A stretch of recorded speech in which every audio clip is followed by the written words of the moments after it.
Hey, what's going on everyone? This is Mike Kollin at MikeKollin.com.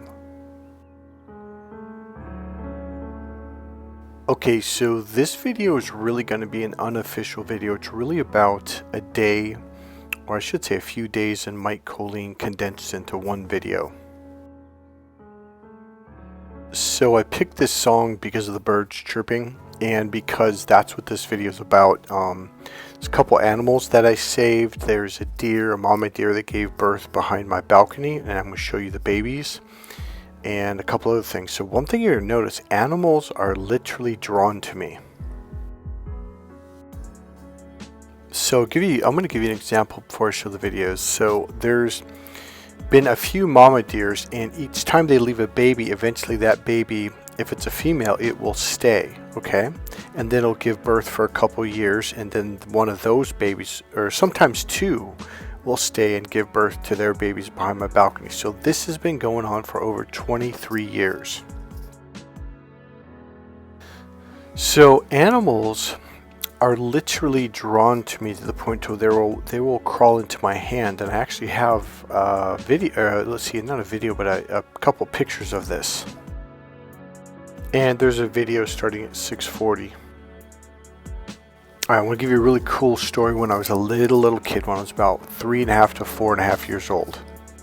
Okay, so when I was a little kid, there were wild blue jays that lived around us and in the trees, and you know, I saw them every morning. So what I would do is I would walk out the front door, and I had this way, and I'll be honest with you, I'm not sure how I did it. I mean, now I do, but back then I didn't really know how I knew. Alright, so when I was a little kid, I could walk out front in the spring and summer, and there was this blue jay. I could just sit there quietly, and I could just, it's like I called it, but not with my mouth or noise or anything like that. I would just like imagine it coming to me, and the blue jay would fly right down and land on my shoulder, and I could walk around with this wild blue jay on my shoulder. So my dad one day, he saw this, he goes, "Can you do that again?" So he goes, and I was like, yeah, hold on. I got real quiet and called it back, and my dad went inside. He goes, "Can you keep it there?" I was like, yeah. So he took pictures of it. There was also, I don't know if it was that day or another day, but I could walk in the house with the blue jay. Another day, we had some friends that used to live here in California around the corner from us. He was a surgeon in the Air Force, in the military. He had a wife and two beautiful kids, or no, 3 kids. Their name was as cool as Fred. There's May, and I forget the other one. I want to say Nini, but May, and I think it was Nini. So when they moved back to Mississippi, they sent some tickets for me and my sister, and we flew out to Mississippi. And about the 3rd or 4th day, me, Mr. Sandiford, and then his son Fred, we went fishing. So we got up early in the morning. I mean, we were already in the car by 6. So we drove out, I think it was about an hour drive to, they had a cabin. And then there was this big lake. And so I was outside waiting. Mr. Sandiford was like packing stuff like food and, you know, the fishing supplies and stuff. And the sun was up, so it was summertime. And there was a butterfly that was on this, I think it was on a flower, if I remember right. And I walked up to it and I put my finger out. And Mr. Sandiford goes, "What you doing, Michael?" It's like, "Oh, I'm calling it to me." He goes, "Oh, Michael, you can't do that." No, I'm calling it to me. So he went to the car, went past, and as he was walking back, he saw it fly and land on my finger, and he goes, "How did you do that?" And I was like, "Well, I told you I was calling it to me." Now, I'm a little kid. I'm talking probably 6. And he goes, "Can you keep it there?" I'm like, yeah, sure. So he runs in the house, gets his camera, he comes out, he took a picture of it, a couple pictures, and he kept it on their living room, in their living room for years. I so wish I could get a hold of that picture and the one my dad took of the blue jay. So just thought I'd put it out there. Who knows what will happen.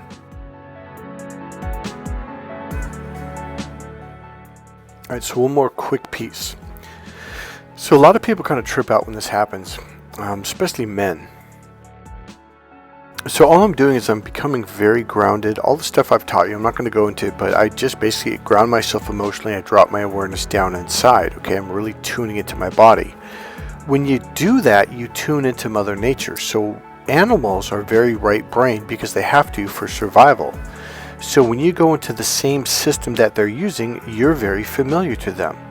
So instead of being this weird creature, you're like, oh, it's almost like, oh, you're one of us. So it's very familiar and it's very comforting. And guess what?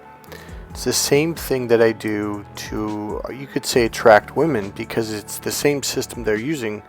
So it's familiar to them and it feels comfortable. It's very comforting, and you could do it with babies, etc. So this attracts people, women, humans, babies to you, and it helps them to feel comfortable. So yes, it's something that I teach men in my course so they can talk to women, approach women, etc. Because I'm kind of downplaying it, but it's a very, very powerful emotion and energy to ground yourself in, which allows people to feel comfortable with you. If you're married, if you have a wife, or even just a friend, you can help them to really calm down and feel very safe and grounded. It's a very nurturing energy. Okay, time for the pictures and the videos. Alright, so there's a video I have of a trail I'm going to show you in a minute. So this little guy, it was out actually on a cement bikeway to go over the Richmond Bridge. Well, he was curled up off to the side and he was not doing good at all. So I looked up what kind of mouse it was, and I forget the name right now. It's a type of field mouse, or at least I believe that's when I looked it up. I matched it up, and I looked at his size, and he was only about 21 days or less. He was a very young mouse. So when I found him, I nudged him a little bit, and he didn't do anything, but he was alive. I nudged him again. He opened his eyes. He kind of looked at me. And he just stayed, and at that point I realized that this mouse, he either got hit or he's either severely dehydrated or something's not right. So what I did was I pet it a little bit, and then I laid my hand down, and then it crawled into my hand and it curled up and went to sleep. Now at this point, I'm not sure if I want to take it home or what I want to do, but I realized if I left it, it was definitely going to die. So this was about 5 weeks ago or something like that, maybe 8 weeks, I don't know. And I remember it was really cold and it was really, really windy and it was kind of exposed. So I thought, I'm going to put it in the bushes where they had this real thick kind of plant. I forget the name of it. And but it was all the way around. The grass was tall, so it really blocked the wind. But it kind of turned towards me. I thought, oh God, I was feeling guilty. So I put my hand down next to it, and I remember just thinking, if it crawls into my hand, I'm going to take it home. So I put my hand down, and sure enough, it crawled right in, and it kind of clung. It dug its claws, or little tiny baby claw. It didn't dig, but it kind of clung to me. It kind of wrapped its claws around one or two of my fingers, and like it didn't want to let go. So I closed my hand to warm it up, and I thought, you know what? I'm just going to bring this thing home. It's not going to make it.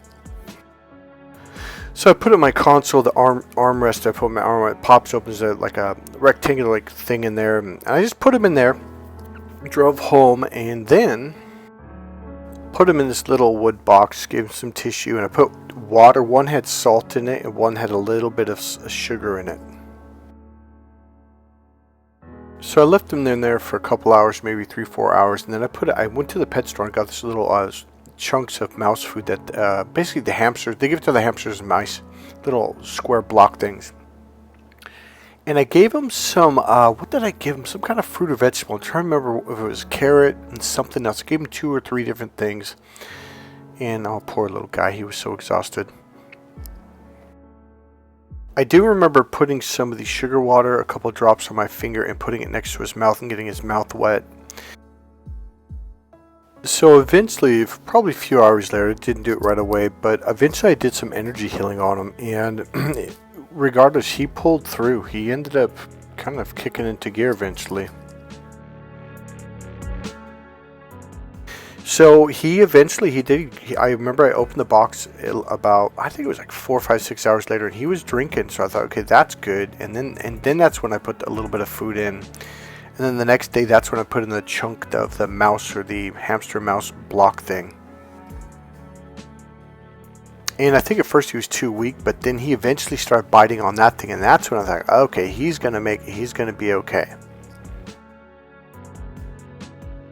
So I went and bought a tiny little fish aquarium, like 5 gallons, and I bought some bedding and all that stuff in there because I kind of thought, he might actually end up staying with me. So he got so strong about the 5th day that he was running around, really, you could tell, this little guy did not want to be stuck in a little cage. Well, I was going to basically raise him to where he could walk around the house and stuff. I'd take him out and let him roam free. But he was jumping up and down. Thought, okay, he's going to, so I caught him and put him in that little box and I brought him back. So here's a video. It was a couple days after, or maybe it might have been the next day after that I brought him back. Okay, so real quick, I almost forgot this. The blue jay, when I was a kid, when I called it to me, I didn't whistle or make a noise or anything at all. I just sat there. And the other thing I didn't say is it was not within sight, so it wasn't up in the tree. It was probably a block or 2 away. Whenever I would do this, it would come to me within probably, I would say, 30 seconds.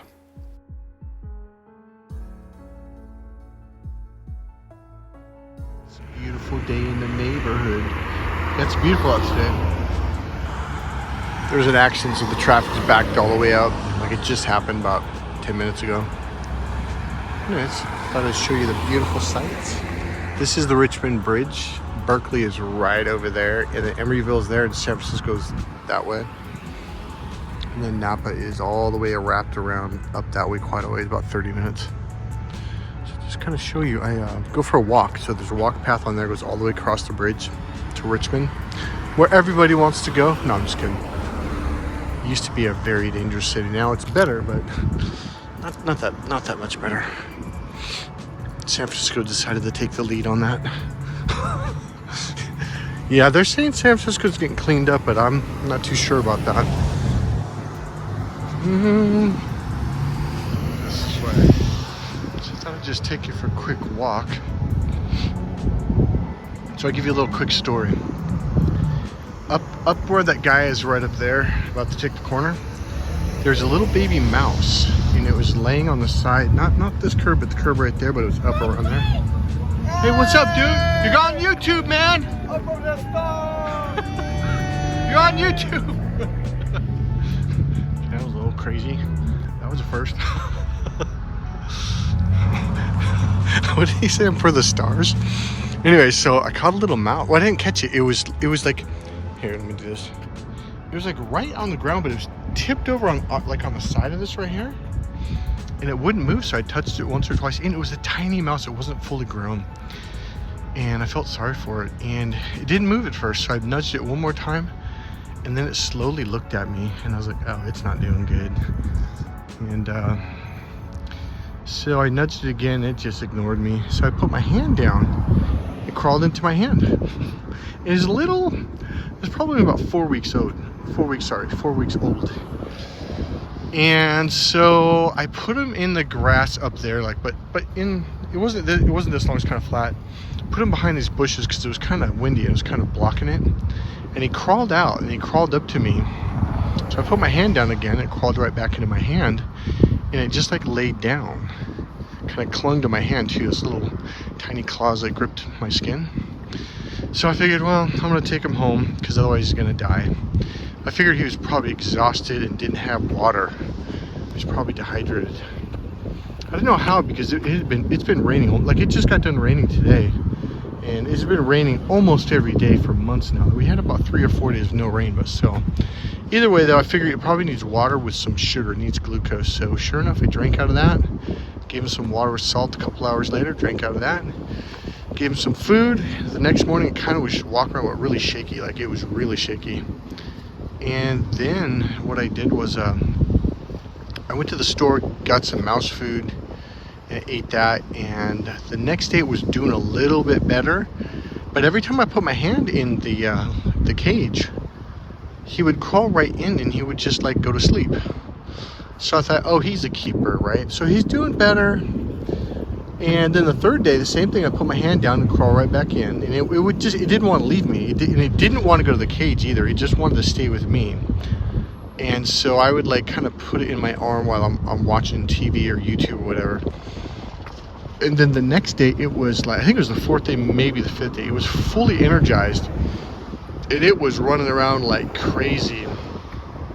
And I had realized this thing does not want to be in a little aquarium.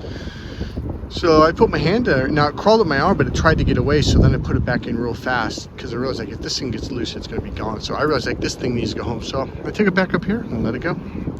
So that's the end of the story. And it was just a tiny little thing. But the good news is it was fully energized at that point.